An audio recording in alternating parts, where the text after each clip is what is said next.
अपने खेत में खेती कर रहा था, तभी एक महात्मा उसके खेत में आ गए और महात्मा आके बोले, भाई हमको कुछ भोजन प्रसाद पवाओ। किसान बोला, अरे महात्मा आए भैया, इनको प्रणाम करो। किसान ने उनको प्रणाम किया, प्रणाम करके महाराज उनको भोजन प्रसाद पवाया और कहा, महात्मा जी आप आए हैं, मुझे कोई गुरु मंत्र दे जाओ।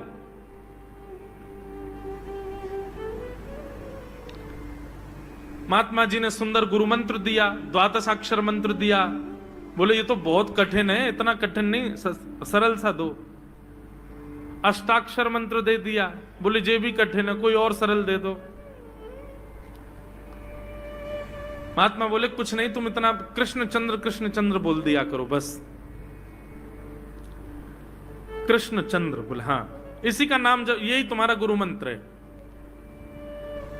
इतना भोला बेचारा याद करने लगा, उसको याद ही नहीं होवे कृष्ण चंद्र कृष्ण चंद्र कृष्ण चंद्र। अब भूल ना जाऊं इसके लिए बोलता रहता था 24 घंटे, कृष्ण चंद्र कृष्ण चंद्र कृष्ण चंद्र। अपने खेत में हल जोत रहा था, कृष्ण चंद्र बोल रहा था। इतने में उसकी पत्नी आ गई, अरे सुनो तुम्हारे लिए भोजन लाई हूं, जल्दी कर लो। बोले कृष्ण चंद्र कृष्ण चंद्र कृष्ण चंद्र। पत्नी पीछे लग गई, पीछे, भोजन तो कर लो, रोटी तो खा लो, ठंडी हो जाएगी। बोले अरे तू पीछे मत पड़, मैं भूल जाऊंगा, गुरुजी ने मंत्र दिया मुझको। पत्नी बोली, अच्छा एक काम करो, आप भोजन कर आओ, तब तक आपके नाम को मैं रट लेती हूं, मैं उसको संभाल लूंगी, पर जैसे ही आप आओगे फिर आपको सुना दूंगी, आप कर लेना। वो ठीक है। बोले क्या बोलना है? बोले कृष्ण चंद्र। पत्नी बोली ठीक है। अब कृष्ण चंद्र बोलने लगी पत्नी, कभी कहीं जाए कभी कहीं जाए, कुछ करे। वो कृष्ण चंद्र बोलते बोलते घसीटे चंद्र हो गया।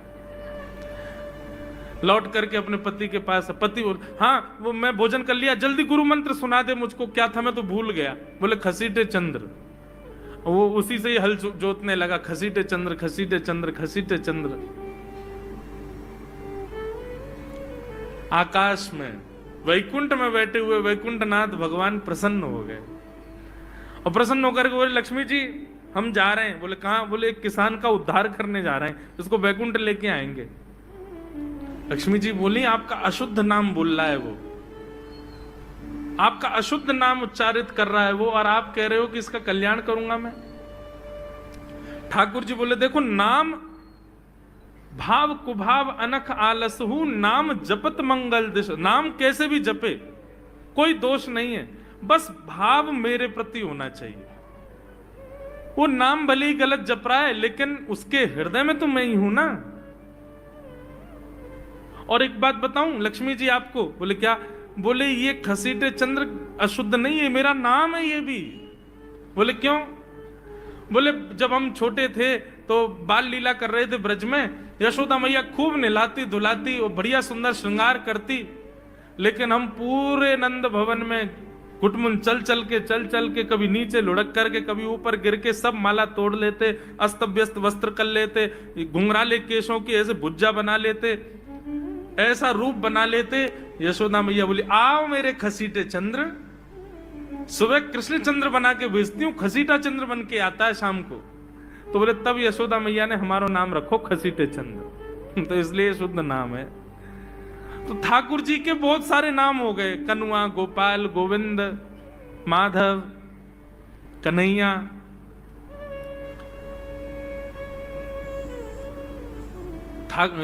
यशोदा जी का प्रिय नाम है कन्हैया। मैया लाल जी को इसी नाम से पुकारती है। ठाकुर जी अब धीरे धीरे 3.5 वर्ष के हो गए, और जैसे ही 3.5 वर्ष के भय महाराज, मानो जैसे उनके शरीर में स्प्रिंग एक्टिवेट हो गई हो। इतना ऊधम मचाते हैं, इतना ऊधम मचाते हैं, पूरी गोकुल की नाक में दम कर रखा ठाकुर जी ने। यशोदा मैया ने लाल जी को नूपुर पहना रखे। सवेरे जैसे ही ठाकुर जी उठते हैं, नूपुरों की आवाज आती है तो यशोदा मैया तुरंत रसोई घर से दौड़ के जाती है लाला के पास।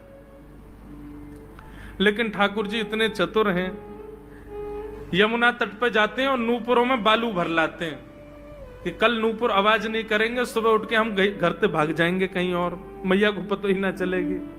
ऐसा उदम मचा में श्री सुखदेव जी वर्णन कर रहे हैं, श्रृंग्यग्निडम स्टेशि जल द्विजकंटकेभ्य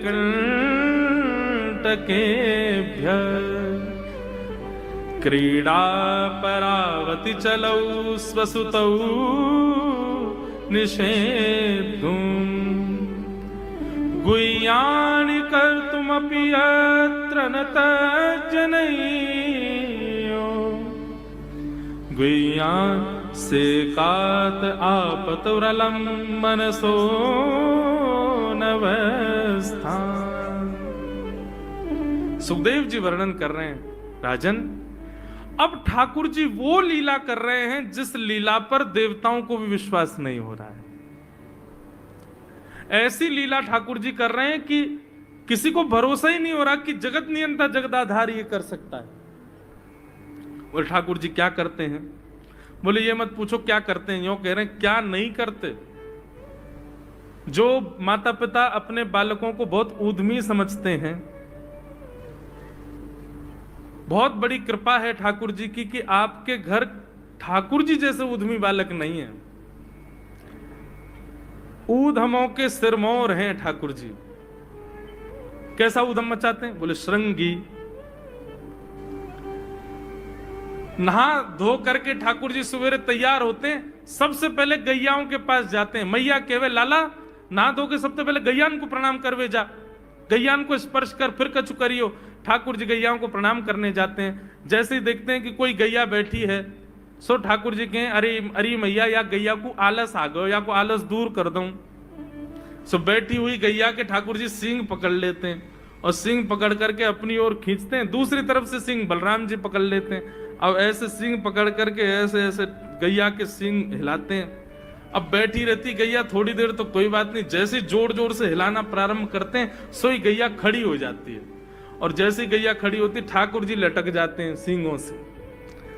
अब ठाकुर जी को तो बढ़िया झूला बन गया, गैया की सींगन पर झूल रहे हैं। थोड़ी देर तो गैया इधर से उधर ठाकुर जी को झुलाती रहती है, लेकिन थोड़ी देर बाद जैसे ही ठाकुर जी की पकड़ कमजोर होती है, गैया को पता चल जाए कि अब लाला गिरवे वार होए, तो गैया भी इतनी चतुर कि वो गोबर में ही जाके खड़ी हो गए।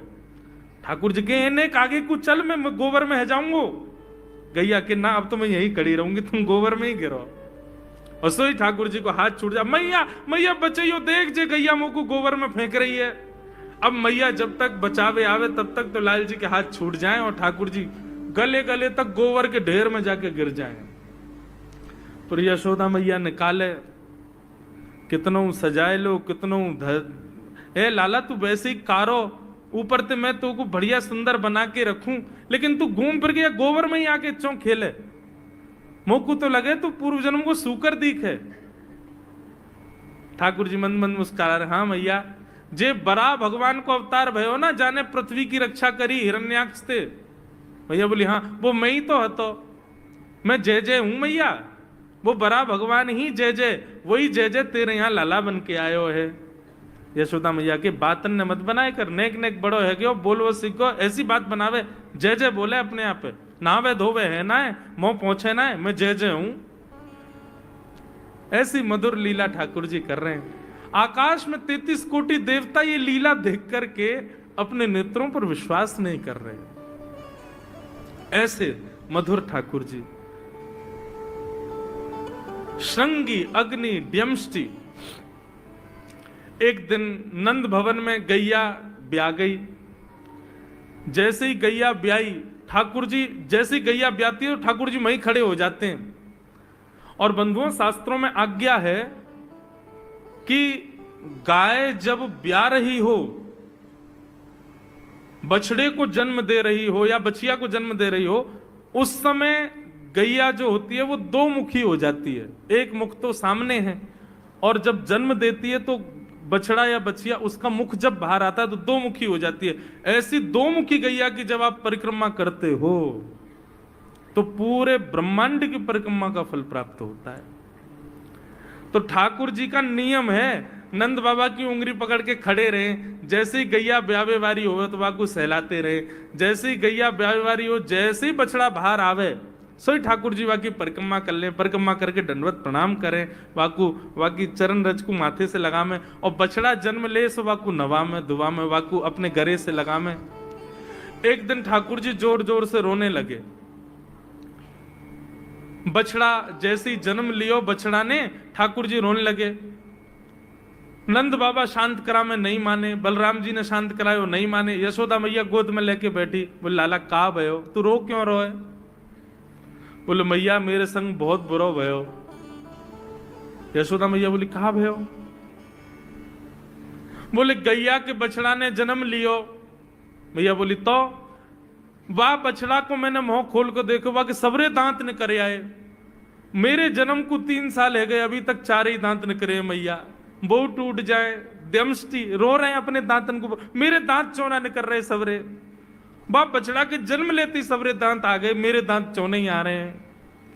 यशोदा मैया ऐसी मधुर बात सुन करके लाल जी को हृदय से फिर झूठी झूठी कहती, मैया कहती लाला तू दूध ना पीवे ना, पूरे दिन मक्खन खावे, मक्खन चीकनो होवे, दांत न करे, चिकनो है कि सुई पेट में चलो जाए, तो दूध पिए कर। कबहू बढ़ेगी चोटी मैया मोरी, कबहू बढ़ेगी चोटी। कभी अपनी चोटी पकड़ के रोते मैया मेरी चोटी चौना भर रही।